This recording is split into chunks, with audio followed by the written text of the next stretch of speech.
So you guys should all be getting a little pop-up that says you're getting recorded, so be aware.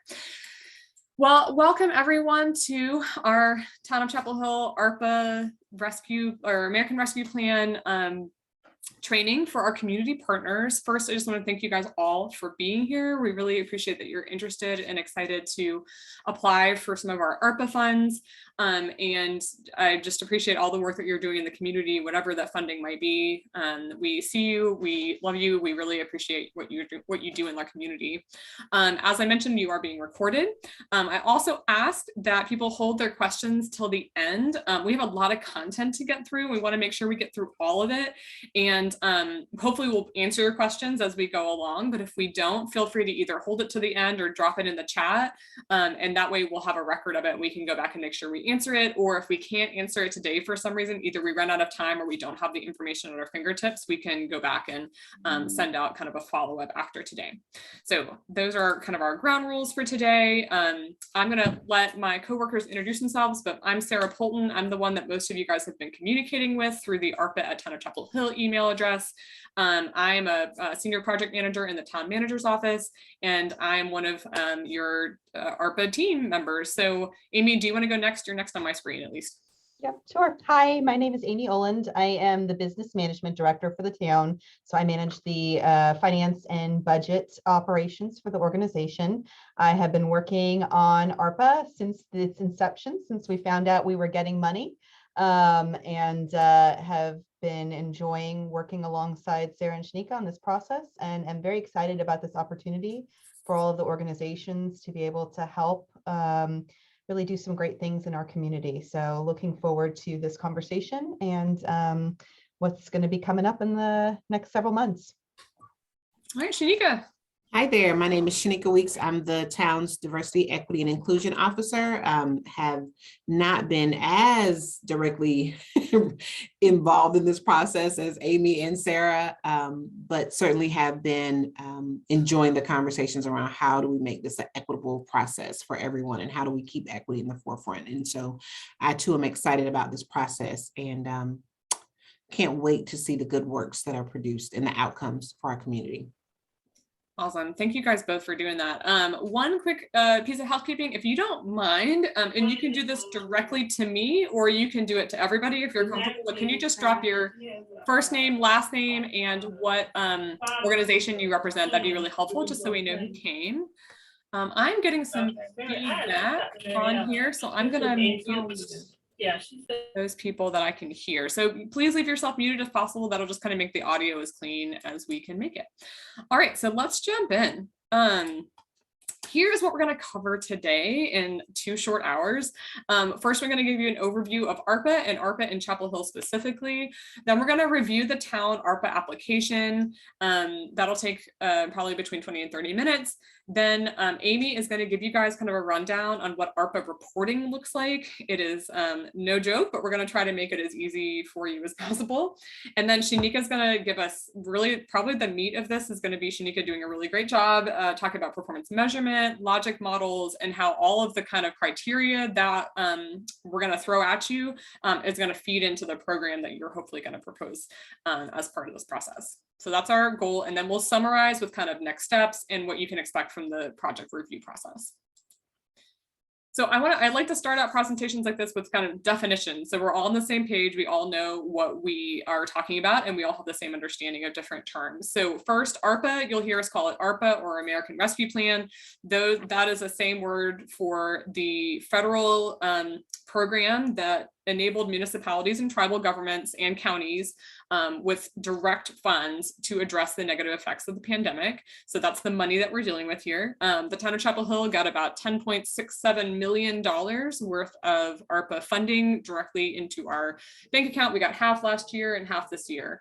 Someone is calling me from the town and I'm a little worried that that is, I apologize. Hold on one second. I just want to make sure that it's not someone trying to get into the meeting. It's not. Okay, great. My apologies there. I had a little freak out that maybe someone wasn't able to join us. Okay. All right, and let's see here. Go. There we go. You may also hear us refer to the CSLRF, which is the Coronavirus State and Local Fiscal Recovery Fund. That's a bit of a mouthful, but if you see those letters tied together, that is just basically the funding that specifically came to local governments and state governments, obviously, to deal with the effects of the pandemic. Expenditure categories is another term that we may use, or ECs. These are the kind of subcategories, if you will, like the really detailed categories of where the money can go from ARPA, and we'll talk a lot more about that soon. There's also town project criteria, which is criteria for that the town council has said that they're most interested in funding. So projects, the types of project size and scope of projects that the town council is most interested in funding. Community partner, that's all of you. You are community partners, whether current or future. Those are nonprofits or other agencies that want town ARPA funds to carry out projects. Another word for you, if you are awarded this funding as a subrecipient, that's what the federal government calls any entity that receives money from a recipient, like the town, to carry out ARPA types of projects and services. And then finally, the award period, that's an internal term to the town, and that refers to about January 1st to December 31st, 2024. And that's about when you can be carrying out your services and your projects with this funding. The reason it says approximately January 1st is because we don't know exactly when each individual agency's performance agreement is going to get signed. We hope to do it as soon as possible in the late fall, early winter, but it's possible that that takes a little longer, or maybe even doesn't take as long as we think it will. But we're kind of shooting for January 1st to be when all of you can start providing your services that can be reimbursed with ARPA funds. All right, so a couple of you found this, Super Sleuths found this on our website, so I thought it'd be worth taking just a minute to explain what it is. This is what the town council has kind of liked as a general breakdown for our $10.7 million of ARPA funds. You can see there at the top, there's $1 million for community partner funding. That's most of you guys that are here, and I'll tell you why it means most in a second. 2.5 million we've decided to put aside for affordable housing and homelessness initiatives. That could be both construction of new units or other services, which I'll talk about in a second. Then you see 5 categories of town projects, things that the town would undertake and perform our own selves. Then community-based projects, and that is a kind of pilot experiment project that we're gonna launch sometime in the fall. Amy, I need to get on top of that, where the community can tell us what types of projects they want us to do. And it would be town performed projects, but decided on by the community directly. And then finally, we spent $650,000 on something called Revive, which was like small business grants and activities. So the one little asterisk you see there, the little red arrow with the little call out box, that has to do with affordable housing. We're foreseeing about a lot of that $2.5 million going towards the construction of new affordable units, but there could be that there are projects maybe submitted by some of you, for example, that are not necessarily construction of new units, but are that work towards helping someone stay in their home or making their home affordable. So that could be like utility assistance or home repairs or something of that nature. And we don't know exactly if we'll put you in the category of the 1 million community partner funding, or if we'll put you under affordable housing and homelessness initiatives. It kind of depends on what applications we get for both of those things. I will say one big asterisk is that if your agency is interested in applying for ARPA funds for affordable housing construction, so constructing new units or preserving existing units, that needs to go through the town's common funding application, which will come out at the end of July. So I've mentioned that a bunch of my emails, but I just wanted to make another note here that we are not looking for the construction of new units to go through this process. They will go through the affordable housing common funding application, which will be open later this month. If you have any questions about that, or you want to make sure you're on the mailing list, you can let me know and I'll make sure you're connected with the affordable housing team. All right, so here's a little schedule of where we've where we've been and where we are and where we're hoping to go. So you can see this process kind of started with town departments kind of submitting their thoughts. And then we also got community input on what generally the community wanted us to do with our money. We did go through in a letter of intent process, and I recognize a lot of your names from that. So I'm sure you're familiar with that. And now we're in the process of getting the actual applications from our community partners to say, like, this is the program I really want to do, and this is how I'm gonna do it. Our goal is by the fall to get a list of eligible projects to our town council for discussion, and so that they can decide on projects sometime probably in October, and then we can spend the rest of the winter or the fall and winter signing your performance agreements with the chosen project owners. So that's kind of our schedule. And then, as I mentioned earlier, all of the money has to be committed by the end of 2024. All right, so let's jump into what does ARPA really want to fund? And you can define that a couple different ways. These are expenditure categories. These are kind of the big high-level categories. There's actually 5 total, but I've only included the 3 here that could apply to community partners. The first one is supporting public health, and then you can see some examples: medical expenses, behavioral health care, personal protective equipment, things of that nature. The second one is address negative economic impact. So to our community, to households, workers, small businesses, affected industries in the public sector. So that's a pretty broad category that we're seeing a lot of other municipalities use a lot of their money in that category. And then finally, one that might apply to people applying through this process is water, sewer, wastewater, and broadband infrastructure. So making necessary adjustments to improve access to clean drinking water, wastewater, and stormwater infrastructure, and then broadband. So from those broad categories, you can see that ARPA breaks them down into lots of actual like individual expenditure categories. So you might remember from the last slide that public health was the first one. And then within public health, they have all of these subcategories. So COVID vaccination, COVID testing, COVID contact tracing. Obviously, most of those probably don't refer to anybody in this room, but you can see some of those examples. And then you come down to mental health care, substance abuse, community violence intervention. Those are all kind of subcategories within the higher categories. And this is just a really useful way. And I will say, Amy's going to go into this in a little more depth later and how we're going to use this, this list, and the full list will be in your materials. But it's really just another way for you to think about how to determine whether your project is ARPA eligible.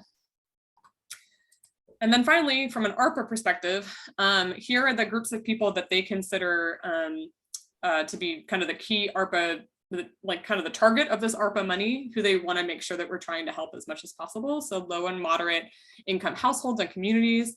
And there's a link to what that means here in Chapel Hill. That's a link to our page. That's also in your guide. I should say this presentation will be available on our website, but also all of these links are in the guide document, the guidance document. So I'm not hiding it from you, I promise. They also define that as households that experience unemployment or increased food or housing insecurity, households residing in qualified census tracts, and then households that qualify for certain federal benefits like Medicaid and CHIP. So that's kind of what ARPA wants you to do with the money, how they want you to target the money.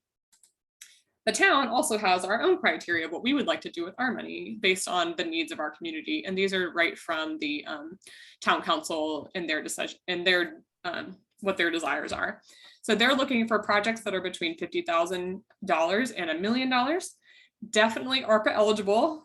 Seems simple, but that can be a little hard to determine.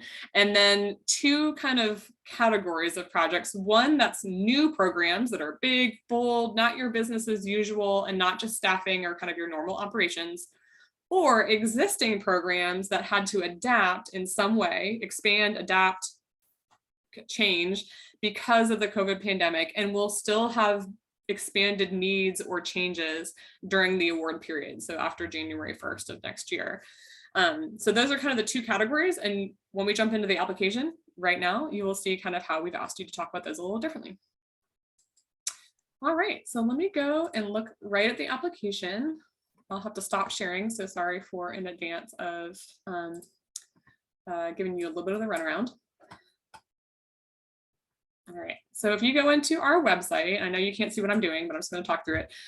There are a bunch of green buttons down the right side of the website, and one of them is just the application. That's what you're actually going to be filling out. So I'm just opening up the exact thing that anybody on this call could open anytime. It's taking its time. Give me 1 second. Oh, and now my computer's frozen. Fantastic. Here we go. It just needed a second. All right. So here's our ARPA application. Make it nice and big so you can see it. Everybody seeing that now? Perfect. Thank you for the nods.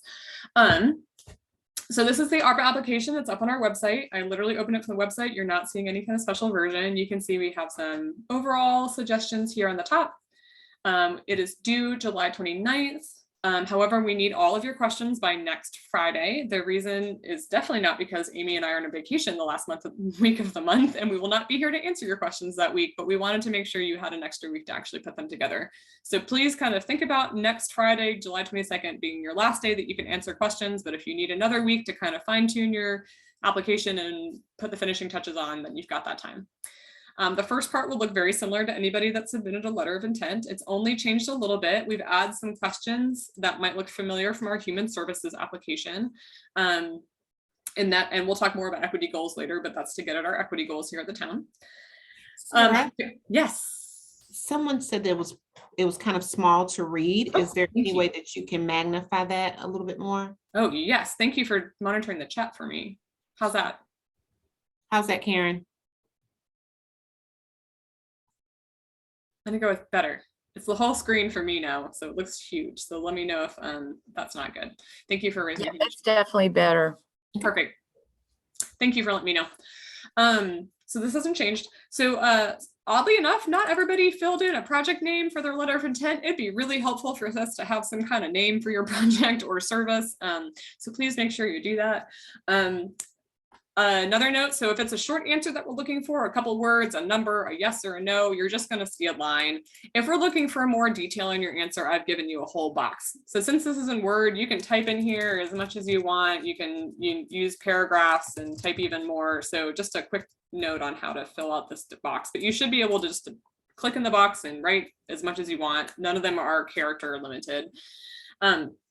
So obviously the next question, please describe your project in detail. And Shanika's got a great graphic that's going to show you what we're looking for here later. So I'm not going to spend too much time on it, but this is really important. Obviously, this is your time to tell us about your project.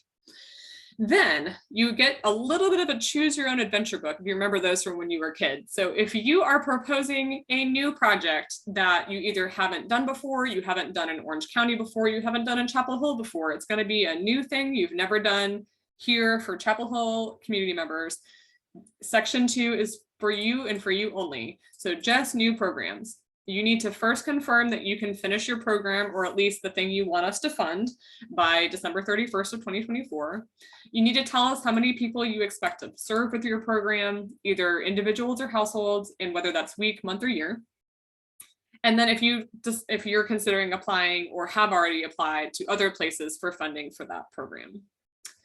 Then, if you are a nonprofit that has a program that had to expand or adapt or change or grow in some way because of COVID, and you want to apply for funds for that change, adaptation, growth, you're going to fill out section 3. So I've given you some examples here, and I say I've given you, but I really got these from other people and they were really helpful in helping me think through this. So if you have to restart a program that ended during COVID because you couldn't provide it for some reason, if you have to purchase equipment or supplies to continue providing your program during COVID, or if you have to serve more community members because of COVID, those are all examples of types of projects we're looking for in this category. You've done the service before in the past, but it had to change in some way, or maybe it had to stop and it has to restart now. What's really, really important to note here is that you can only ask the town for funding for expenses that you were incur in the award period. So say in 2020, you had to buy a projector and a bunch of plexiglass to somehow make your program accessible during the COVID. You cannot ask the town to reimburse you for that when you get ARPA funds. It has to be expenses that you're going to incur during the award period. Amy, am I saying that right? Would you make any changes to that statement? That's correct. So I just want to make that super, super clear, that anything that you want to spend money on with ARPA funds has to occur after your performance agreement is signed with the town. Next question, and I'm sure we'll have questions about that and we'll answer them when we get there. So and I've asked the same question I asked above. Do you already receive funding from other organizations for that service or program? I just realized that my little face is up there. I'm going to move that so you don't have to look at me. Or look at me twice rather. So everybody has to then complete the rest of the application. That's the only little split that you're gonna encounter on this application. Otherwise, everything you have to fill in for your organization. So your total funding request seems silly, but we really need to know that up front, like how much you're asking for. And then a project budget, pretty straightforward. We're not looking for every pencil and pen, but generally, what are your expense categories and what are you hoping to spend money on? These next two questions have to do with earning program income. So for example, if you are selling zucchinis as part of your program, or there's some kind of rental fee that you would charge people that are going to benefit your program, that requires quite a bit of other reporting. It doesn't mean that we're not going to select your project for some reason. It's just something that we'd like to be aware of, and that we might need to factor into your service once we get there. So these two questions are specifically around, are you planning to charge any kind of fees or earn income? And then the next question is, do you have any kind of sliding scale based on household income for the cost of whatever people have to pay to consume your service? All right, so next is asking you to tell us which category of ARPA funding you think your project fits into.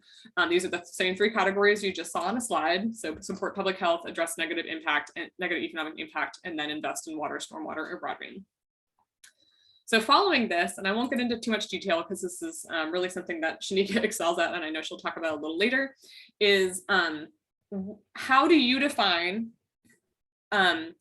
the people that you're serving and how they are most impacted by COVID. So we've given you kind of three ways to think about it, and you could select multiple ones of these. You can kind of select all that apply.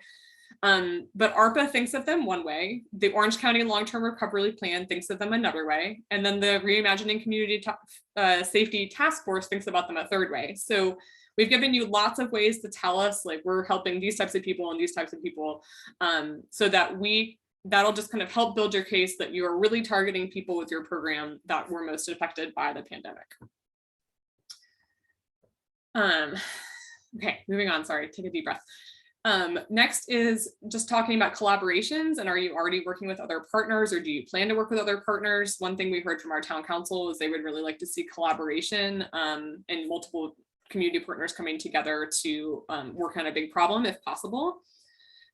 What challenge, problem, or gap in your community does your service or program address? So what problem are you seeing? Is it food insecurity? Is it a learning gap? You know, what are those problems? And again, Shanika will go into more detail. She's definitely the expert. And then what disparities will the project decrease, or equity outcomes will it increase? And then we asking a little bit about how your organization has incorporated racial equity goals into kind of your organization goals. Similarly, describe any additional activities or organization to address racial equity. Very, very important to us. All of these are really important to us, but 10 is very important to us, especially. It'll actually be on your scorecard, your overall scorecard, which is how are you connected to the people that you're serving? Are you geographically located among the community that you're serving? Are you philosophically connected to them? Do you have maybe previous recipients of your program that serve in your organization or are on your board, for example? So how are you connected to those people that you're serving? And then what experience, if any, do you have applying for federal grants? I want to make a note here that if the answer is 0 experience, that is okay. That will not preclude you from applying, but just want to kind of get an idea of if our applicants have any experience with that. And then we talk about performance measurements, which is a personal passion of mine and definitely Shanika's as well. So we will talk about that in more depth in a minute, but we ask you to report your inputs, activities, outputs, and outcomes. And then do you go through a routine financial audit? Would be really helpful for us to know up front as well. And then the rest of the application is just disclosures. Is anybody on your board, you, a close friend or family member, fit any of these categories? Employees of the town of Chapel Hill, etc. And then sign off and we are good to go on your application.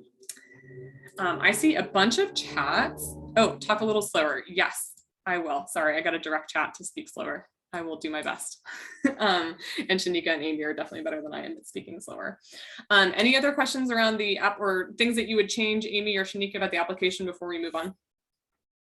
Okay, great. I am going to admit this last person, stop sharing.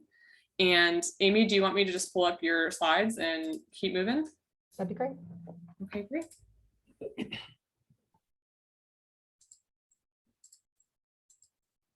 All right. Okay, great. So we wanted to take just a few minutes to very high level cover information tied to what expectations will be around reporting. I think Sarah mentioned earlier, ARPA, I mean, any federal grant has reporting that's tied to it. ARPA has very specific reporting that's tied to it. And so it's a little bit overwhelming, or can be overwhelming, but we've really done everything that we can to try and make it as easy as possible to follow. And so we're going to walk you through some information that if you are awarded, we will need to collect from your organization, because the town is required to do quarterly reporting. And because you would be a subrecipient of the town, we will have to report on the programs and projects that you all are carrying out. So we just wanted to have this high-level conversation to give you insight into what we would be needing, and just so that there was full transparency about what the expectations would look like, so you would know that going in. So if your project has been funded, what would be next? So before the project actually begins, the first thing Sarah mentioned earlier is that we would need to sign and execute a performance agreement between your organization and the town. So we have a standard template that we'll be putting out or is out on the website as a sample of what we have used for some of our other performance agreements for federal funding. And we'll really be using that as a model, just to give you a sense of what that looks like. And really, it just sets out the expectations between the two agencies and would spell out the award amount and what you would be doing for the town for the amount of money that you'd been awarded. In order to have you set up as a vendor for the town so that we could provide reimbursement to you all for expenditures that you would be incurring for your programs or projects, we would need you to fill out a vendor application. It's pretty simple. It just tells us a little bit about your organization and a W-9. That's just a federal form that we have to have completed for anyone that we pay more than $600. That's stated and mandated by the IRS. And so in order to get you in our system, those are the two things we would need. And usually those accompany a performance agreement. All of that information is on our website. If you want to take a look, you can search and just see what that would look like. And then what we would be asking for you is to complete the initial project reporting template. And I'm going to talk about that in just a minute.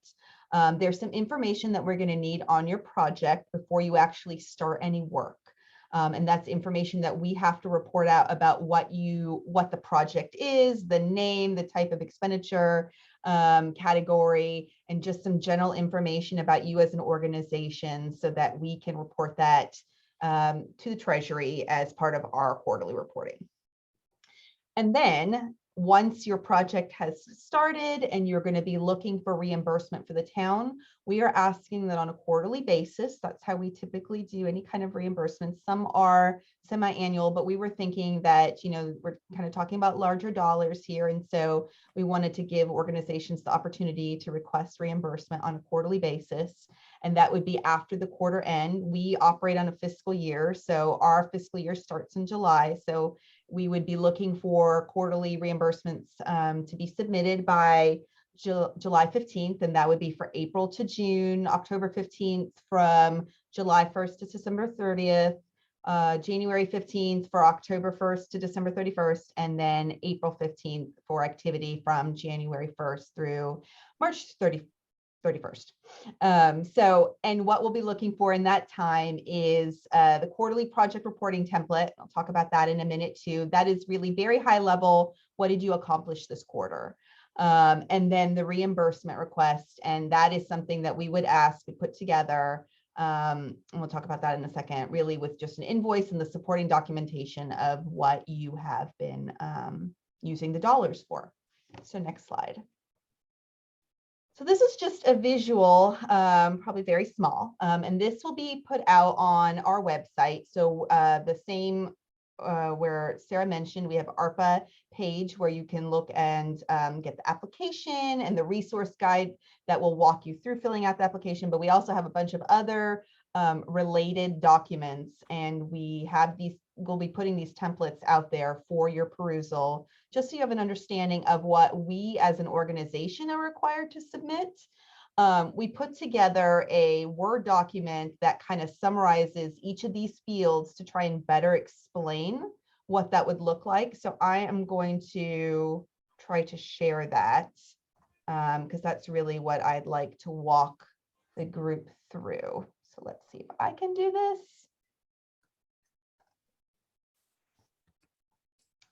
Okay, can everyone see this screen? Okay, and can everyone read this screen? I tried You to can bump it blow up a tick, that'd be great, but it looks Look it okay on my laptop. Thanks. Hello. Yes, okay. hello. Okay, so put this together just to try and summarize what information we're going to need from you all as an organization. So basically, what we'll be looking for on the front end is just some very brief information about your project. So tell us the name of your project. That's what we're going to use to identify your particular project. The expenditure category. So this is what Sarah was mentioning earlier, and as a resource, we have the entire listing here by category, so public health and what that looks like, and all the subcategories. So for example, if you're providing household assistance and food programs, your expenditure category would be negative economic impact. So your program is trying to address negative economic impacts. And your subcategory would be 2.1 household assistance food programs.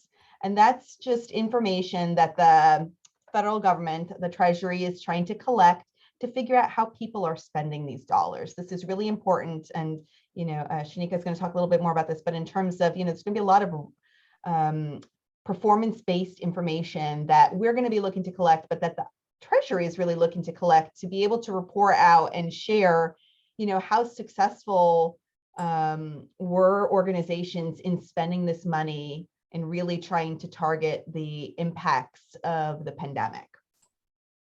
So then we're just going to be looking for a project description that can really come directly from your application. Just tell us about what the goal of your project is.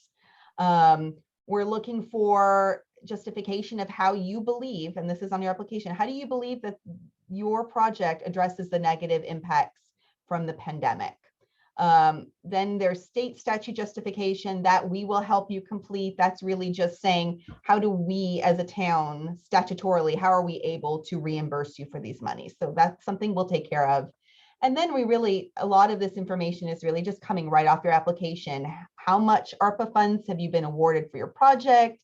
What other funds do you have to use toward your project? And what's your total project budget? And then there's some project specific information that's trying to address some of these areas that we've talked about in what demographics are we reaching for these projects. So is it serving an economically disadvantaged community? Have you documented what communities are being served? Because we're really going to be coming back and asking how you're going to be able to report out on this. And so this is information that we're really looking to find out from you in advance, that you've kind of thought through this and will be able to report on that information. So this is kind of key. So Sarah talked about, you know, we are the recipient of the ARPA dollars, and you all would be our subrecipient because you're going to be carrying out a program through the town on behalf of the town, basically. Well, there could be a situation where you also are paying another organization to carry out a portion of this program. So will you have any subawards? So if you have any subawards, we're going to need some additional information for any subaward over $50,000, because we're basically going to have to get that data on the organization, the same information you provided to us about yourself. We're going to have to collect that information on your subrecipient. So just something to think about if you won't be carrying out this project completely under your organization. Then there's just some information, some standard questions. This is stated in our contract, so it's just documenting that you agree to this statement. And really then there's just a few other questions that are very specifically tied to certain expenditure categories that we have to report out. So for example, I was talking about the household assistance and the food program, that's 2.1. So if your expenditure category and subaward is 2.1, then we need these additional questions to be answered. And so those are kind of spelled out here. And this is all just straight from the templates. And then on a quarterly basis, there's a little bit of additional information. So back to just tell us your project name. We're going to need to know how far you've come with your project. So are you just starting? You haven't started? Are you have completed less than 50%, 50% or more, or completed? And then we're just going to be looking for some expenditure data. So where we talk about an obligation versus an expenditure, an obligation is really where you just have a contract with someone for some work. So you haven't spent the money, but you've legally obligated the dollars, or have you actually spent the money? So if you've just obligated the dollars, this is where you'll be reporting that, how much this quarter and how much in total since the beginning of your period of performance. And same thing for the expenditures. How much did you actually spend this quarter? How much did you actually write a check for versus the total from the beginning of the project? And then again, as I mentioned, if you have anyone that you are going to be subawarding the 50,000, this is the additional information. So we've tried to spell it out here. So you have this to look at. So you have an opportunity to think through this while you're applying. So you have an opportunity to ask us questions if you have questions about this. I know we have our training today. We're trying to walk through at a high level. We will have some office hours to answer your questions in advance as you're kind of thinking through all of this. But of course, we're also available as a resource anytime if you have questions throughout the process. We're here to help you succeed in carrying out your project because that's going to reflect on, the town's success. So we've tried to kind of think through some of the things that might come up and just kind of wanted to briefly walk through what the requirements are going to be from directly stated from ARPA and the Treasury. So I'm going to stop sharing that. And Sarah, would you mind going back to the presentation? I have one final slide. Hold on 1 second.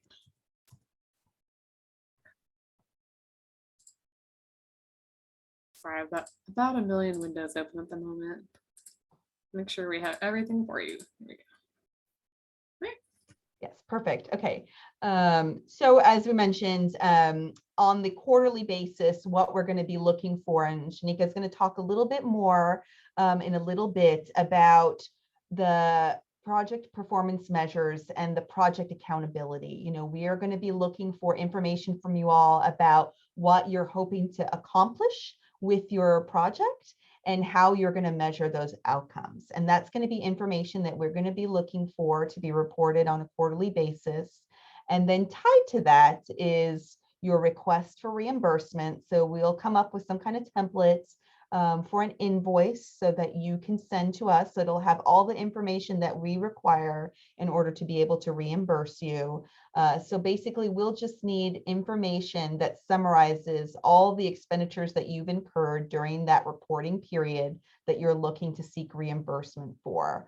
And supporting documentation is really, anything from receipts, if there's salary, to timesheets, to credit card statements, invoices, things like that. Anything that you have that would tie back to what you've spent the money for, so that we can have the documentation. We need to make sure that we can report on it ourselves.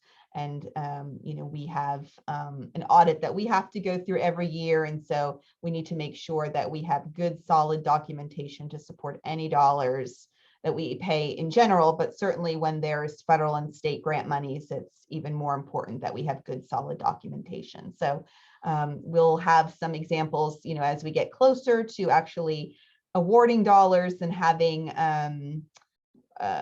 the need to put more information out there for you all. We'll be working on having samples of documents to be able to have out on the website for you if there's any questions. But this is kind of just generally speaking, the types of things that we're going to need to be able to receive from you all to make sure that we can report on what we need to submit and make sure that we can get the dollars back in your hands for the projects that y'all will be carrying out for us. So that is all I have. Thanks. Great, thank you, Amy. I'm gonna go ahead. And so our next section is gonna be measuring performance and equity. And that is the lovely Miss Shanika, who is an expert. Shanika, just let me know when you're ready to change slides. Okay, sounds good. Good afternoon, everyone. Again, wanted to start just centering equity in this conversation because equity is so heavily centered in this process, right? So a couple of assumptions. In around August 2020, the town of Chapel Hill, along with other jurisdictions within Orange County, decided they would join the Government Alliance on Race and Equity, which gives us some guidance and a framework from which we developed the One Orange racial equity framework, and that we really wanted to scaffold this process upon, right? And so we'll just start with a couple of those. One, race matters, right? We know too that institutions rely upon processes and procedures that can perpetuate inequities. We know that we are all a part of institutions, right, and systems, and that we all have a responsibility for advancing racial equity. And so these things way prominent and heavy in this process. And so we wanted to give you what those equity assumptions are based on the guidance and the framework from which we were building this work, not only with ARPA, but with everything. If you've heard our town manager speak, he wants this to be a part of the fiber of our organization, and we're working towards that. Not there yet, but we're working towards it, right? So a couple of things to the right of that screen, you'll see we're asking about the percentage of staff that are Black, Indigenous, people of color, BIPOC, right? So we're wanting to know if you're doing this work, are folks represented in your leadership, right? Are you asking those questions? Are you building those relationships with folks? The other piece that we're asking is, has your organization incorporated racial equity goals into your organizational goals, right? Is this a one-off, or is this embedded so much so into the work that you're doing that it becomes about your mission and your vision, right? Is it in your halls and your walls and the way you walk and talk it, right? In the community? What disparities will this project decrease, or what equity outcomes will this project increase? Racial equity is more than like closing gaps, right? It's more than that. It's about systemic work, but a way that we can measure it, right? The way that we can measure our collective impact is that when we see those outcomes begin to shift the data, right? And that's not something that's going to happen overnight. But if we all have laser-like focus in various areas where we know disparities lie within our community, then we can together shift it. That's a part of that overall collective that it takes everyone to make this work happen. So we want to know what you're decreasing or what you're increasing in reference to some disparities, and particularly with this ARPA project, because the government certainly understood that ARPA has impacted everyone. COVID has impacted everyone, yes, but some were impacted more than others, right? Some dealt with burdens in a way that were far more detrimental, right, to their well-being. And so we recognize that. They recognize that, so we recognize that. And so we ask you to recognize that, right? It's just this trickle domino. How are you connected to those you will serve? And again, Sarah read that, so I won't speak on that, but there's this mantra, nothing about us without us, right? So that if you are doing this work, that you have connections. Community engagement is a huge portion of our racial equity plan. So are you connected to those folks that you're going to be serving? Are you connected to those priority and target populations that ARPA has laid out, that the long range recovery plan has laid out, and also that of the Reimagining Community Safety Task Force? So that's kind of sort of where you see those equity assumptions that we build our work on, and how you're seeing those play out in the application as well. Next slide, please. A little bit more about that when we talk about like accountability, right? So for those of you all who've been in nonprofit world for a while, very early on, it was like, oh, you have a great idea? We've got grant money. Write us up an application, here's your grant money, right?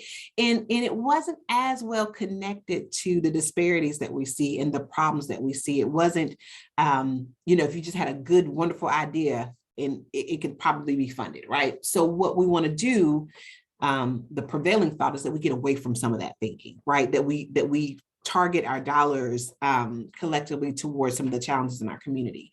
And so we think through that through the lens of accountability. So when we think about population accountability, as I said earlier, COVID impacted everyone, right? It was worldwide, right? It impacted everyone. So we think about the well-being of our entire population in an area. So we think, they've thought about how did Americans fare? How did people in Orange County fare, right? So we think about all of that, but it's bigger than just one program or agency that can make this work, right? It is keeping an eye on how is everyone doing, but then realizing that some folks are not where everyone is. And this is not about bringing people down a level, but it's about bringing folks up and while raising the standard for everyone. Kind of want to make that clear. So in the middle here, you see, which is not very clear to see, and I do apologize for that. All of this information is in your guidance documents or within your applications. And it just speaks to where we see folks that have struggled, right, based on the pandemic. It's about the priorities that our town council has set, the priorities of ARPA. And so we're just asking you to be accountable to who's not doing well in the community, to claim that, to say that. Right? Performance accountability, that we see that down on that trickle from who's doing well in the community. We've identified who's not doing so well, right?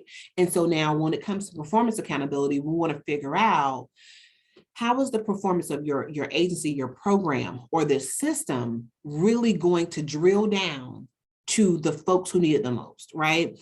How is your program, your actions, how are they going to change the well-being of a particular client population, right? So you can look at it, front or back. We want to make sure that we are on target, and the folks who have been targeted are going to be better because of the work that we're doing together. Shanika, this is your reminder to answer the question from the chat.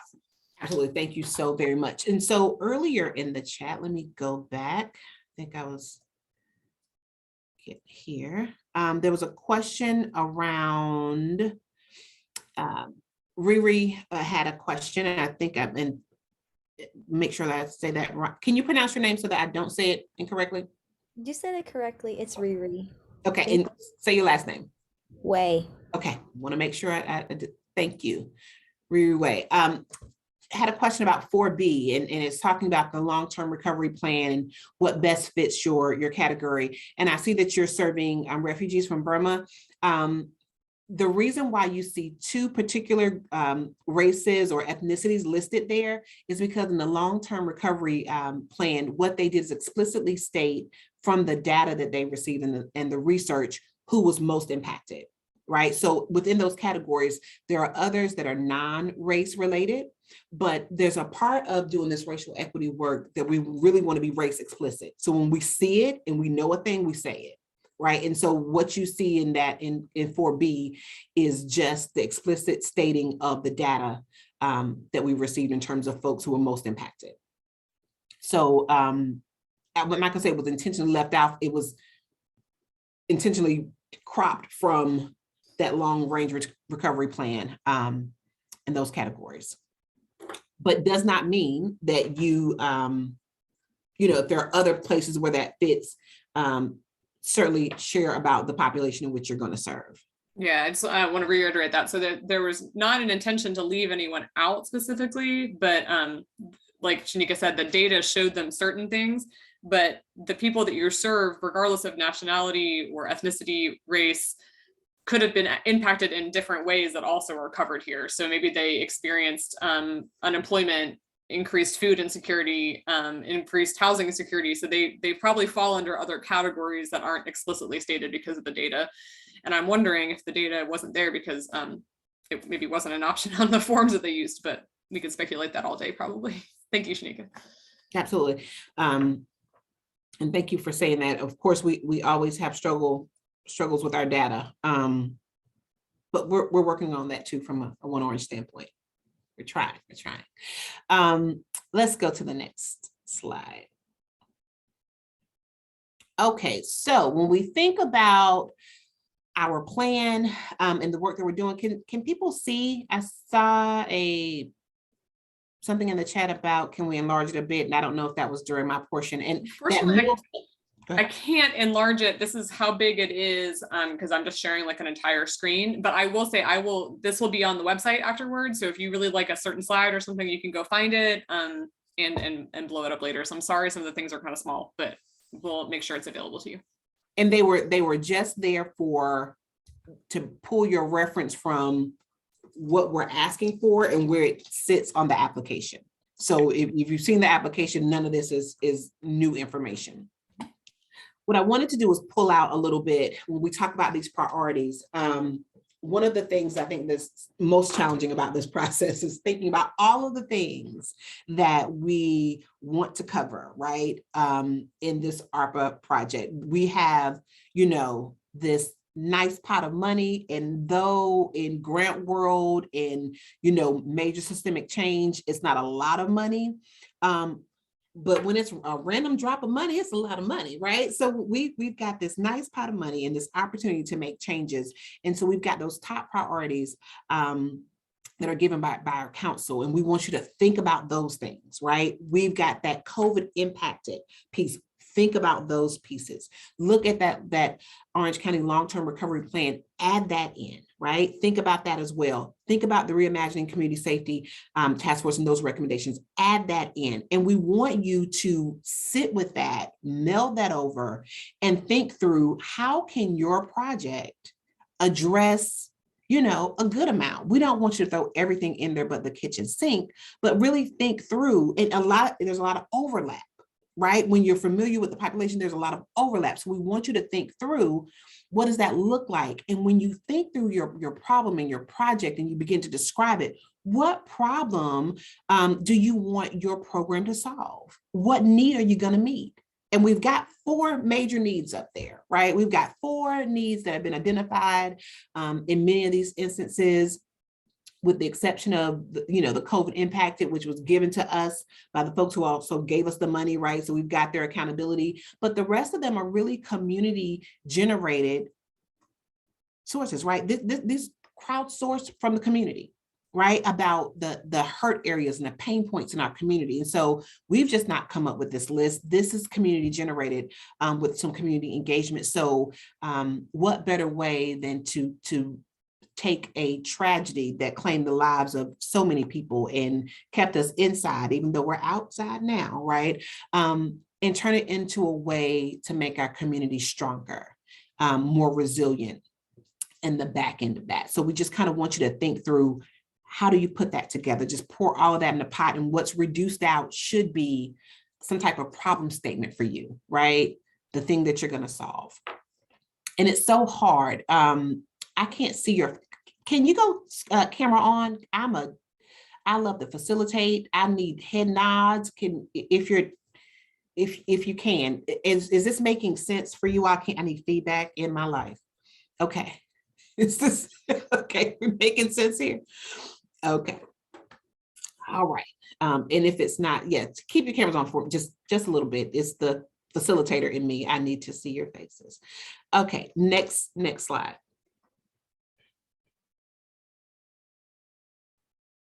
All right, so furthermore, wanted to break out a little bit of this reimagining community safety, right?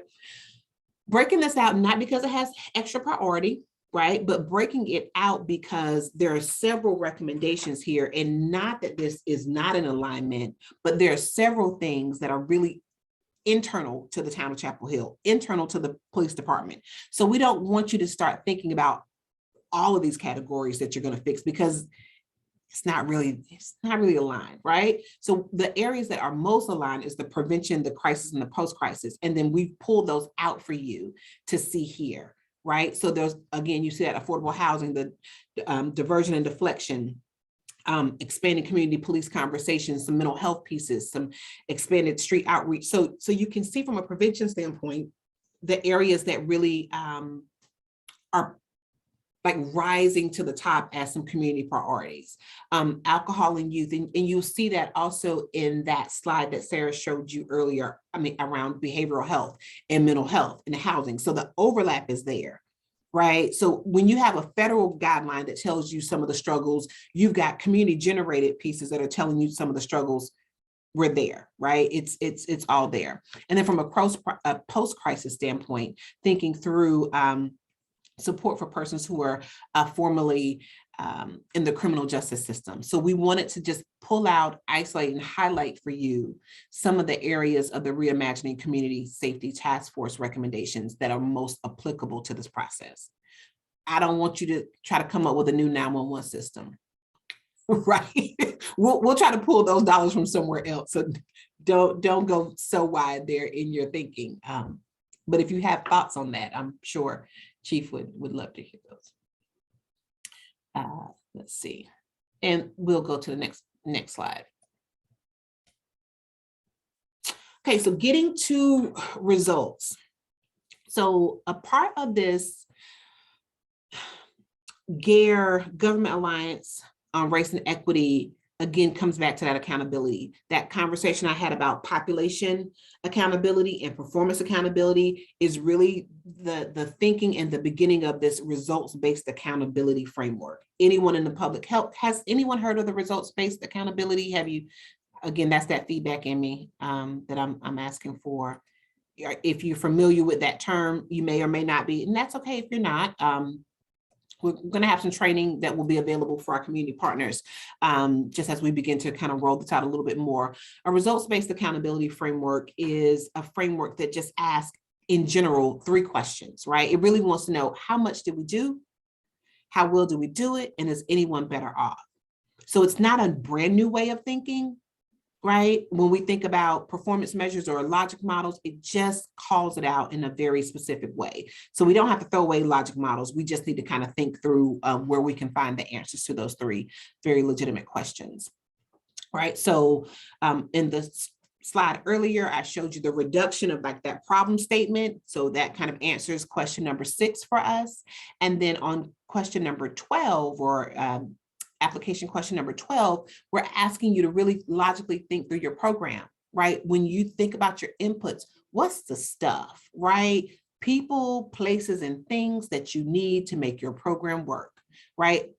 Again, don't tell me pens unless your job is to teach someone how to hold a pen, right? Like, unless you're doing like penmanship, right? So big level, big ticket items that it takes for you to run your program. Activities, what are you going to do? What are the strategies that you're going to use to make your program work? These things, right? If you think about it, they should be action words that you can put an ing on, right? They're verbs. These are verbs that you're going to do to make this program work. Pretty much like this thought process. If I have this, then I can do this, right? The next thought process in the logic model is, if I have these things, then I can do this. And if I do this, right, with X amount of people for this long,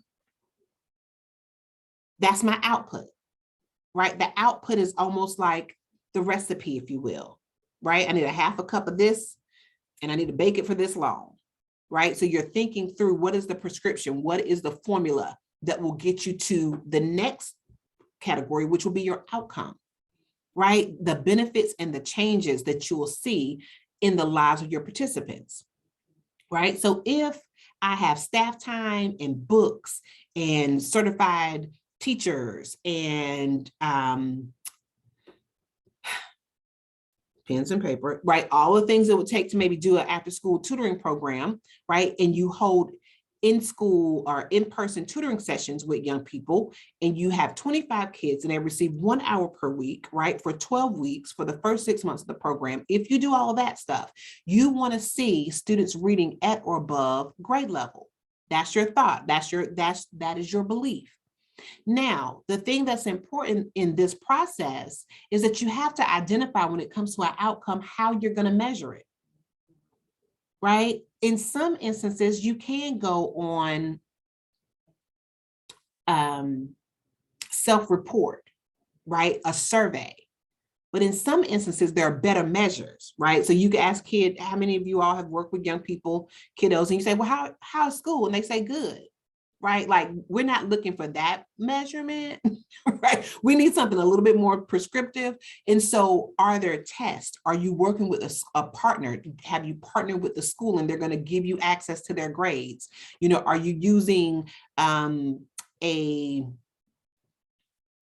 standardized test that you're going to administer to the young folks every, the program's 12 weeks, every 4 weeks, right? To benchmark how well they're doing. We want you to think through logically how you're going to make this work. And so again, the facilitator in me is looking for understanding. And there's some little things at the bottom, like a thumbs up, or if you're like, Shanika, we've been doing this for a long time, I know, move on, right? We just want to make sure that folks are clear and good about what it is that we're asking them to do, because we're going to rate you on it, right? So we want you to be logical so that we can logically follow your train of thought on that. Thank you for the hands and the thumbs up that were given. Okay, next. All right, so I love when it is logically there, because I was talking about scoring, and so on to scoring as a nice segue here. The overall scoring, again, from accountability standpoint, we have to hold ourselves to a level of accountability, right? So we've got this scoring mechanisms that kind of help us make good sense of what it is that we're doing, and what you're doing, so that we can feel good that we've been good stewards over this money, and then good stewards of community well-being in the areas in which we've been tasked to kind of look at. So there's kind of two sections, and Sarah, feel free to jump in here, but there's two levels of review that your applications will go over or will undergo. ARPA eligibility, if your program is not ARPA eligible, like, you're going to get a 0, right? And if it really is extremely eligible, right, then you get a 4, and it's really clear. So as long as you can answer, you can give yourself an overall score, right? Is it specific to pandemic relief? If it's just a good idea and you're like, I'm just going to do it anyway, because I really think this is a good idea, and if they read it, they're going to love it and they're going to fund it, right? If it's like one of those thoughts, then you probably might get a 0 on that piece. But if you've thought through the pandemic relief and the 4 categories that are kind of pouring into that problem statement that you're going to write, and it's specific to that pandemic relief, and it's later like focused on that, then you're probably looking at a 4. In the middle, you're probably looking at a 2. Does it meet equity goals? Again, we've sent, a lot of times we talk equity, but like, we put that thing on paper this time, and I'm excited about that. So if that's next. Yes, absolutely. And we're going to talk about the equity scorecard in a second, because this is the overall piece, and then that is pulled out a bit, right? We really elevated it. But we're going to give you this equity piece. Do you have a score on the equity scorecard? Is it lower, in the middle, or high, right? So, and we'll talk about that in a second. And then there's a community review team, and they're going to be asking additional questions, right? So this is the community review team, where we have folks who, many of which maybe helped and sat on the long-term recovery plan, or they may be a part of the community in other ways, or maybe they sat on the Reimagining Community Safety Task Force. Who knows? People are coming from various places to kind of help with this community review team. And so they're asking if it benefits the qualified census tract, right? Because we asked you that question earlier. And so if you answer that truthfully, then, if you're on point, you got that at a level 4. Benefits affected communities. Again, if it's there, it's there. Cross-organization collaboration.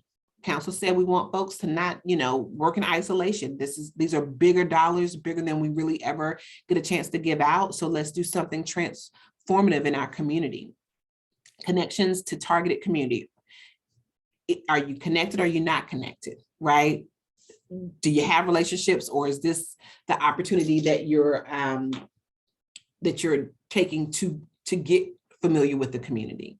And then success measurability. Can we look at your logic model? Can we read your application and clearly see what it is that you intend to do and how you will measure it?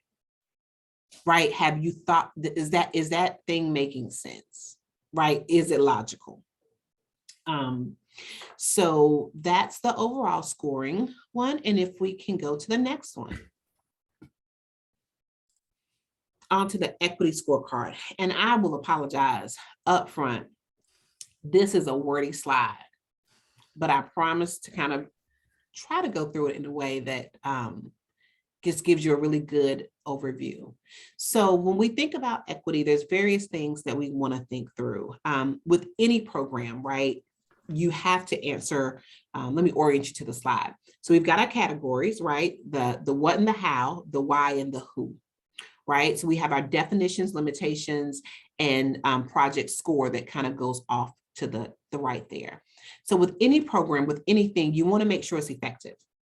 You want to make sure it's efficient. You want to make sure you can do it. Like that's like pretty standard with, in life, right? You want to do it well, you want to be efficient in it, and you want to be able to do it with the resources that you have. So for each of these categories, we've given them a weight of 6 based on your response to the, based on what we see and how we read your application, right? If your program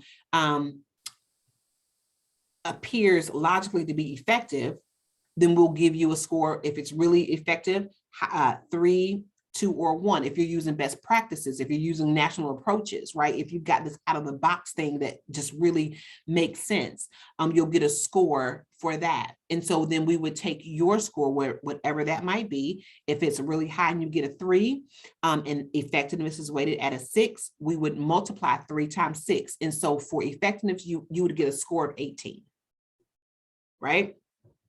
When it comes to efficiency, oftentimes with grants or, with various things, are we going to get a good bang for our buck, right? Is your program so expensive because it's amazing, but you only serve 6 people, right? So again, us being accountable to these dollars, right? And there's multiple grants that we'll look through, which grants are going to give us the most return, right? How efficient, how much, benefit will we get from the dollars that we're going to impart? From an administrative feasibility standpoint, do you have the bandwidth, to carry this program out? Right? Like, so if, I can't write a grant to be, a surgeon, I'm not a surgeon, or therapy. Like I know trauma, but I'm not a therapist. I don't have the administrative feasibility to carry that out. So really make sure that what you're writing is within your wheelhouse to do, that you have the resources. Again, that comes down to that input section of the logic model, right? Do you have the inputs to carry out the activities that will then give you the outputs that would then give you the outcomes, right?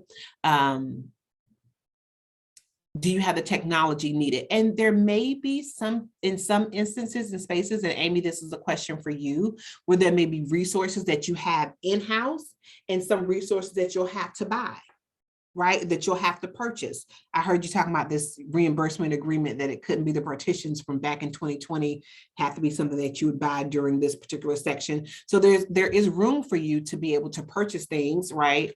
As you carry out this grant, but just think through what it is that you have and what you're going to need in order to make this thing work. Then we kind of get to these external pieces, right? Strategically, is it feasible, right? Based on what it is that we've given you as important things, are you on target on that?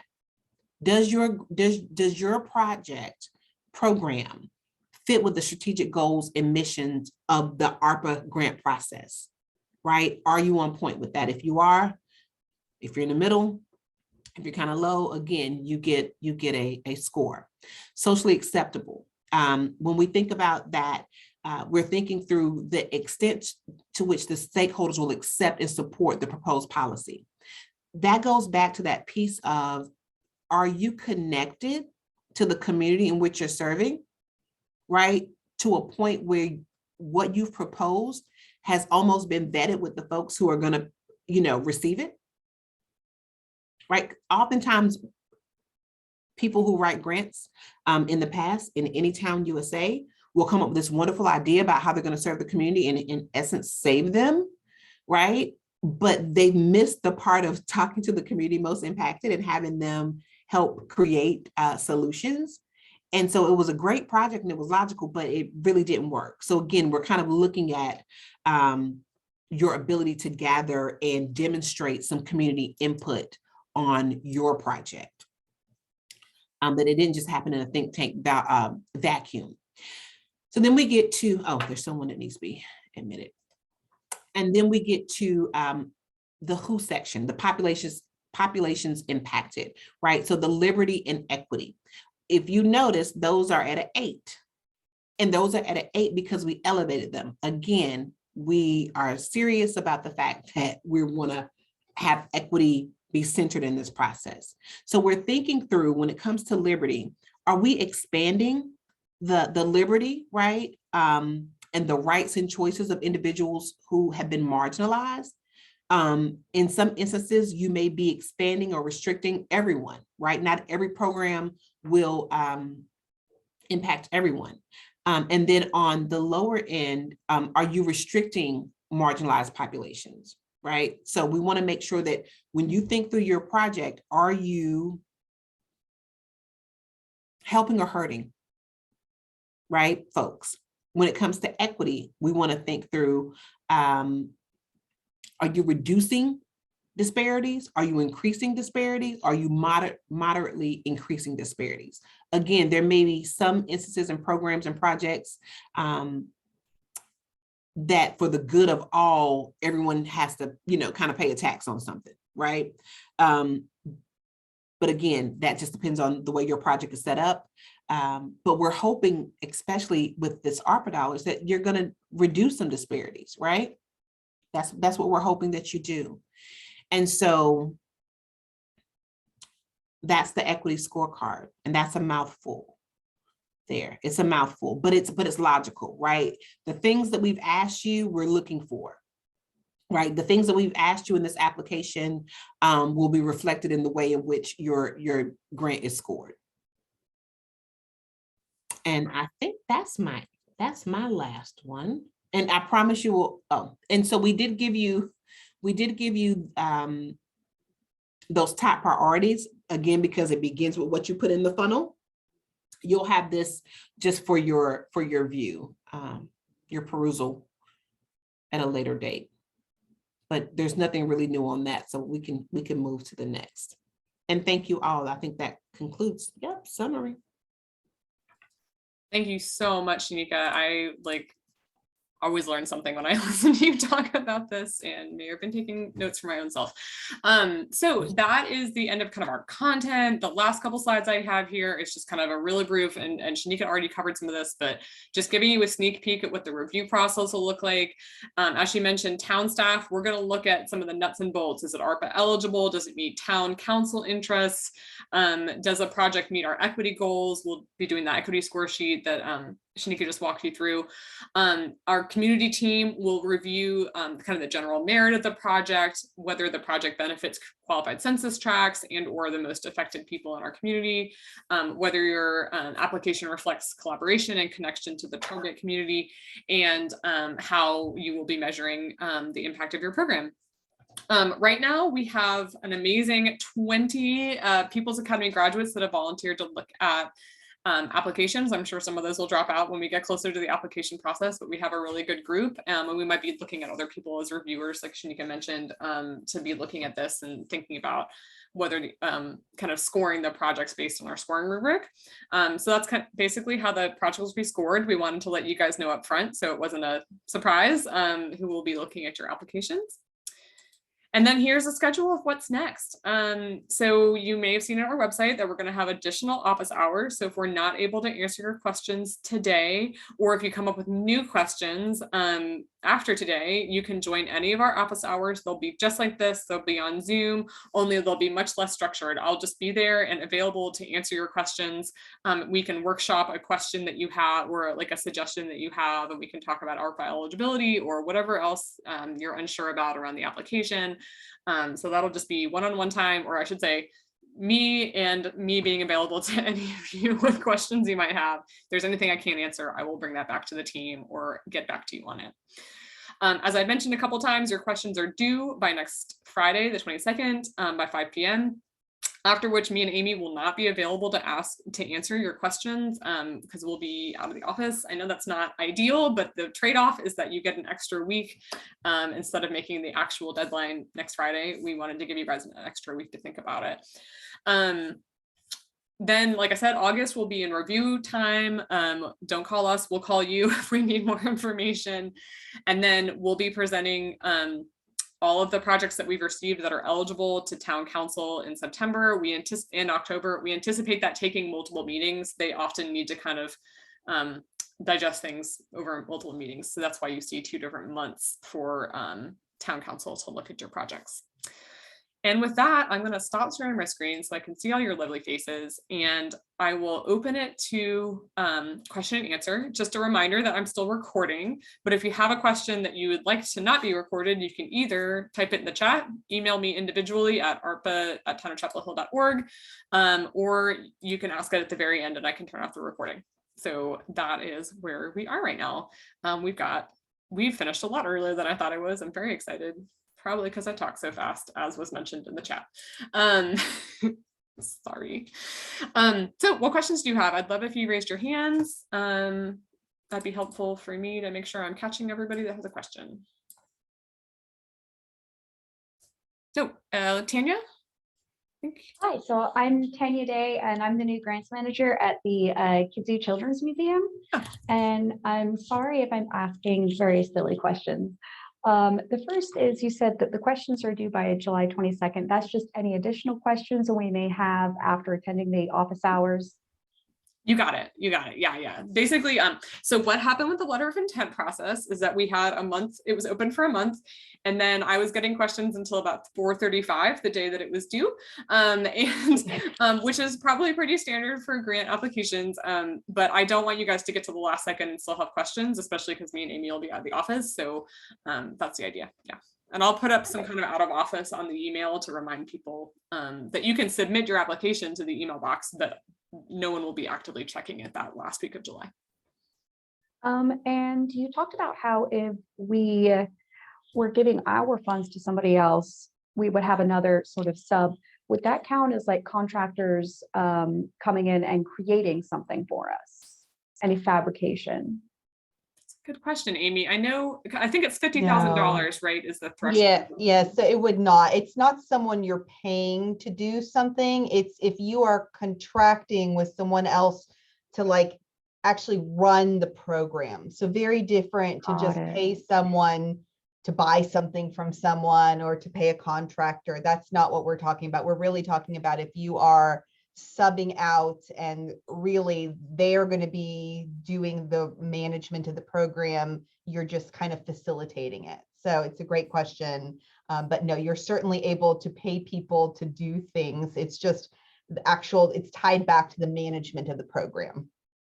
Okay, that makes sense. And then my last question is, you had mentioned something about earned program income, and the initiative that we really like to focus on with this does have to do with accessibility, which is an overall sort of program for the museum, and we charge ticket sales. Is that? Yeah, I think I see what you mean. Enter. So this is specifically, so the example they gave is, say you were using ARPA funds for a town project that was to buy a bunch of canoes that you're then going to rent out as part of like a park program. So you're buying something that you're then going to make money off of. That is like an earned income.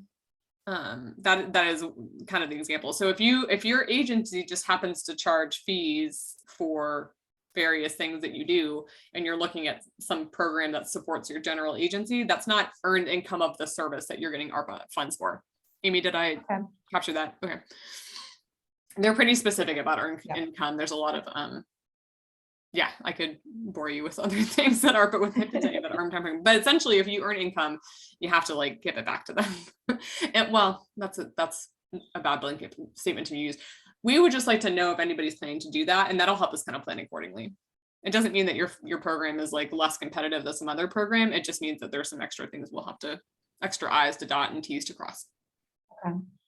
And then I suppose all of the documents that you showed us, including the example one, they're all available on the website now, or will they be available soon? So the only thing that's not available on the website now, okay, hold on one second, is the reporting document that Amy walked you through. We literally finished that this morning. I will put it up at the end of the day. And then I'm hoping to give you guys a sample performance agreement, which is basically the contract that you'll sign. I'm kind of struggling on putting together one that people are comfortable with me using. So I'm hoping to have that really soon. So keep checking back on the website, but the equity scorecard, overall scorecard, application, guidance, logic model, and reporting are all there or will be by the end of the day. Excellent. Well, thank you so much. Thank you for your questions. I have a couple questions in the chat and I don't see any hands raised. So I'll go ahead and jump into the chat real quick and answer those. Where'd my chat go? There you are. Okay, so just gonna start at the top with Karen. Earned income. Is Medicaid a state reimbursement considered earned income? That is a great question. Amy and I don't know if you know at the top of your head, but I don't. And I think we might need to look into it. I don't know. I think we'll have to follow. I don't think so, but I think we need to confirm that. So great question. You stumped the facilitators. Good job for ARPA. Okay, so I'm writing that down for later. Sorry, Karen, I don't have a question or an answer for you. Can ARPA funds be used to purchase food to distribute to communities in need? Yeah, that it would be a legitimate use of your ARPA funds. Like if you run a food bank, absolutely. We've gotten a couple letters of intent for that, and I think we deemed all of them as eligible. So that is definitely something that's eligible. I see that Shanika responded, if you didn't submit a letter of intent, you can still apply. If you see on the website and in the email that I sent out, if you did not submit a letter of intent, you need to come to one of the office hours or contact me outside of office hours so that we can ensure that your project that you want to submit is ARPA eligible. And my only interest there is to make sure you don't spend a lot of time doing an application about a project that's not eligible. That's all. I just don't want you to waste your time. So just get in touch with me. All right, Karen had another question referencing households. Is that defined as the population group individuals we are working with? Karen, are you still here? I don't, oh, there you are. Karen, could you maybe clarify your question? I would have to go back to the application, but it, I think it was framed as, one of the priorities is working with households that are very low income or X, Y, or Z. Does that mean, does that mean that individuals that we're working directly with? Mm-hmm. Yeah, I use household as kind of a proxy for people, because the ARPA really likes to use household. Like if your household is in a QCT, or if your household is low income, or your household is eligible for this benefit. And then you'll see in the Orange County long-term recovery plan, they really think about individuals. So you'll see their language is a little more individuals that experience this, individuals that experience that. So that's kind of just an ARPA thing, but it just really refers to like who. And then some people I've also seen like to report on how many households they've served. Like food banks will say, we gave away 100 boxes of food today, so we served 100 households. So I just kind of left it there as like an option for you, depending on how you define who you serve. It might be individuals, might be households. Great. Ginny, so Ginny had a question about how funding will be awarded. And you asked me this in email, and it's a great question. I don't have a great answer for you, but thinking about the scope of what council is looking for. So about 50 projects that are between $50,000 and $1 million. Now, if your agency has $1 million project, is it eligible? Does it meet the criteria? Yes. However, council hasn't told us they want to fund 5 things or 2 things or 1 thing or 10 things. They've just said that we don't want to see projects that are little and we don't want to see really big things. So I can't really tell you that $1 million project is going to be less competitive than a $50,000 project, but do keep in mind that lots of people are applying. So that's kind of the only guidance I can give you. Amy or Shanika, would you say that any differently based on your knowledge of the No, I mean, I think that's right. And the only thing I will add is that, the frame, the $1 million is really a framework right now. The slide that Sarah showed is, we needed to put something before council to just gauge how they felt about, how much money they wanted to see in the various buckets. So there is potential flexibility for a little bit, right? If there's a project that council's really excited about, that we can certainly think differently about this allocation. It was really just for the right now. So I would say just think about that council will want to see a project that's large enough that the 50,000 was just so that you could actually see some kind of outcome. And I'm sure they'll want to see more than just one project actually being accomplished. So that's kind of the framework. But there is potentially a little bit of flexibility. And I would say, think through the transformation that your project is going to have on the community, right? So also with grants, and so this is a very time limited grant, right? So December 2024, am I correct on that? All dollars dispersed and things done, or maybe not all dollars dispersed, but all services rendered. Yeah. And so how impactful is your program going to be beyond that? Like, how much change can you give this community in that amount of time? Well, and speaking of the award period, you need to be able to spend all of it by December 31st, 2024. So if you're a small nonprofit, getting $1 million could take a while to spend, or maybe it doesn't, depending on what you're doing. Yeah. But think about that impact. Think about the ripple, right? So council's going to look at that as well. How much impact will this have now and in the future, right? So go, get deep with it. There's two more questions in the chat. One will be quick because I think we've kind of already talked about it, and one will be a little different. So Jenny also asked any insights on how funds will be awarded. We kind of just talked about that. I can't look into a crystal ball and tell you council's going to really want to see this type of project or this type of project. I've given you what council has said so far, size of project, big, bold, new ideas, or helping people most disadvantaged by the pandemic. Our scoring, both the equity score and the overall score, are just meant to guide council. They are the final decision makers. So neither Amy, myself, or Shanika are the people that are going to tell council fund this or fund that. It's merely going to be part of their decision making. They are the final deciders on what gets funded. So it's really hard to tell you much more than that. And then Karen had one more question.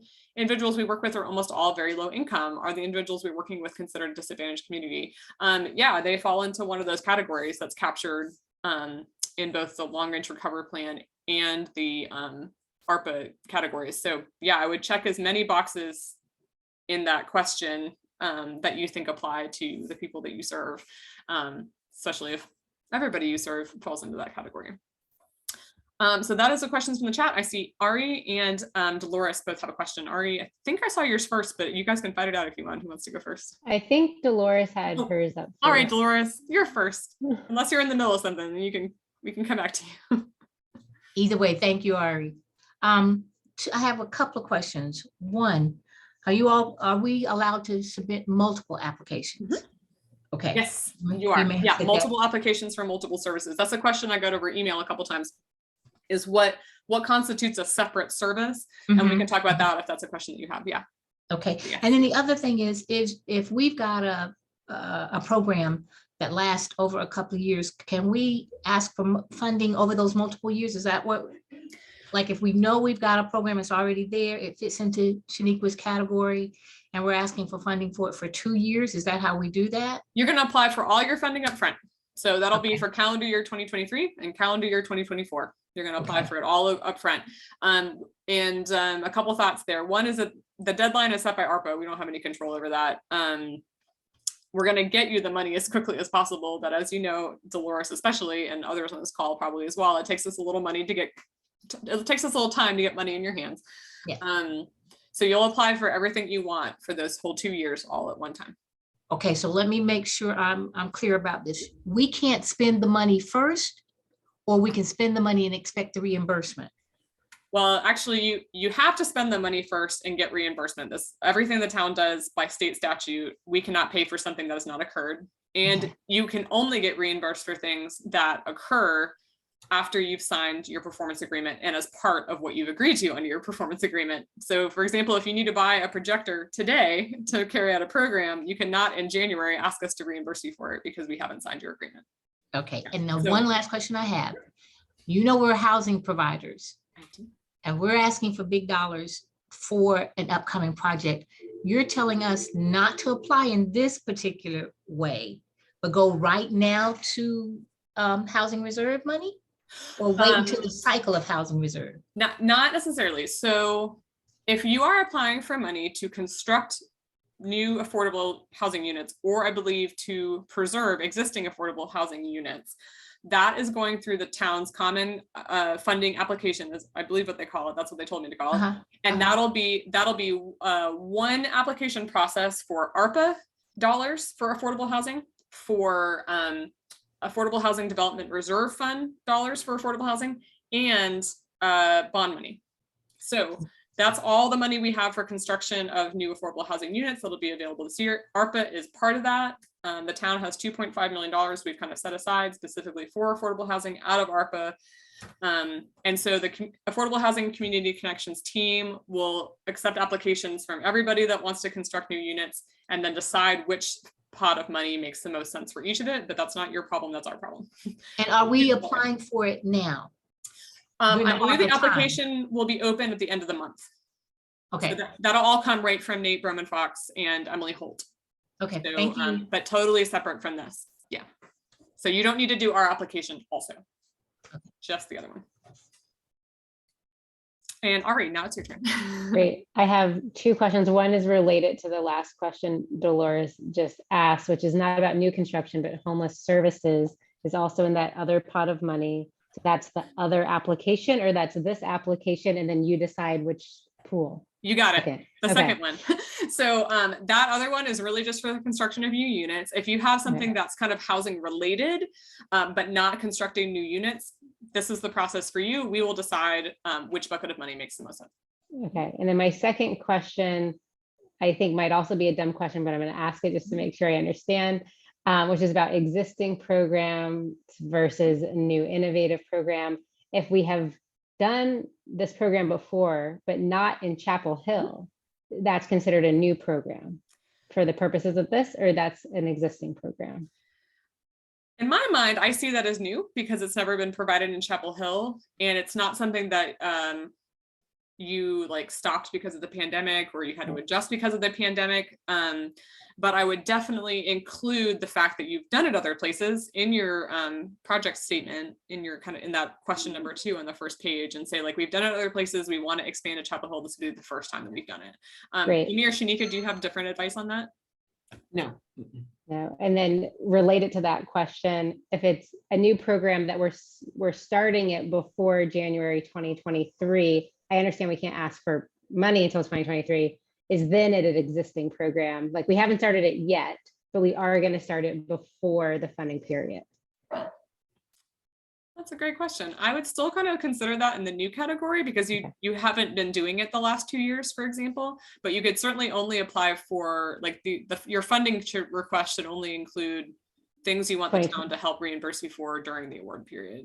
Correct. Yeah, I understand. Yeah. Okay. I'm trying to think of the interest that council had between the two different types of projects. I think their interest was if there's a nonprofit that's just struggling, but they're providing a really important program, could we help them like continue to operate at a higher level because of the COVID needs? Or could we do something that's totally new and different? And I think you would just make sure you fill out that budget that says, are you applying for funds other places? You can say like, oh, our startup money is coming from here, but we need money to continue it or whatever it happens to be. So tell that story there. Great, thanks. And similarly, like it looks like we just got a question in the chat about reimbursements. Yes, it's quarterly. So I think Amy talked about this briefly, but so say that your performance agreement is signed and sealed, delivered, and January 1st, you're allowed to start submitting, your performance agreement's effective January 1st. You could apply for your reimbursement April 15th. So every quarter you need to submit your reporting and your reimbursement, and then we cut you a check for the approved expenses that you submitted. And then Karen's asked if sounds as though higher numbers are better in terms of total project spend. Is that accurate, Karen? And then the work we are doing is very comprehensive. The needs are great for our folks. Therefore, we aren't directly serving large numbers of people. Is our type of work considered? Yeah, I mean, I think I would not focus on how many people you're serving, but those goals and gaps and problems that Shanika talked a lot about, more than the number of people you're serving, I think would be just as impactful. Right. Yeah. And because it's not like we're serving directly 1,000 people, you know, it's more like 100 directly. But then, of course, we're impacting lots of different entities in the community, the police, the courts, the hospital, yeah, you know, our businesses. Yeah, I think that impact is exactly what Shanika was getting at, is like, are you addressing a gap, a problem, an issue in our community, even if it's not 1,000 people? And I don't think most projects that we got letters of intent about had anything to do with 4 digits of people, 1,000 people. It was mostly, you know, a little smaller number of people, but a big impact. I think I've answered all the questions in the chat. Checking to see if anybody else has a hand raised. And Karen, I just want to, you know, when I was saying that, it's the impact and you look at the severity of an issue, right? So when you look at the severity and the compounded needs of particular groups and what you're doing to serve them and pull them to a level of well-being, I think that looks different. If we're talking about super small numbers and it is, you know, a backpack giveaway, like what do we put in the backpack, right? MacBooks, you know, like, so it's that, right? Yeah, If okay, yeah, it's totally different. Way, right? If somebody has that thought process, I wasn't, you know, poo-pooing on your idea, but, you know, just wanting you to think broadly about the impact on the region. Thank you. Yeah, great question. And thank you, Shanika, because I was like, literally need to sneeze as you came on. The joys of Zoom. Other questions? These have been just great ones. Was this helpful? Oh, I'm a feedback person. You know, like, you know me, Sarah. I should put up a poll and be like, you can do it anonymously. Helpful, not helpful. Okay, I'm getting some thumbs up. Fantastic. Hopefully it came through today that we really want you guys to be successful. We want your applications to be complete first time. We want to learn more about what you want to do, and thus have the best chance of putting a really great set of projects in front of council in September and October. You know, like, success for me in my job as a special project manager is to give them a bunch of projects that are ARPA eligible with all the information they need to make a decision, so that we can go through quickly and get you guys working as soon as possible. So the more you can help us on the front end by completing your applications accurately and completely, the better we can represent your projects as we go through the scoring process and through the council process. So that's my little pitch and my stalling to see if anybody else has a question before we sign off. Awesome. Well, after today, I will put the recording of the training up on the website. I'll put the PowerPoint up on the website. I'll put the reporting document that Amy went through up on the website. So you will have, oh, thank you, Ray. Even if I was talking fast. So you will have everything that we talked about today, even though a lot of it's a review from your guidance and your application. You'll have it in yet another format. Please come to the office hours if you have follow-up questions. So I might see some of you on Wednesday at noon. If you want to come hang out with me yet again at office hours, I would treasure that, of course. All right, last chance, or we're shutting down the meeting and turning off the recording. Awesome. Thank you all for your time. Thank you for doing what you do. We see you, we appreciate you. And I hope to see your applications on the 29th, or when I get to the office on the 1st. Let's be honest. All right, you guys have a great one. Thanks so much. Thank you. Thank you. I'm gonna end the recording.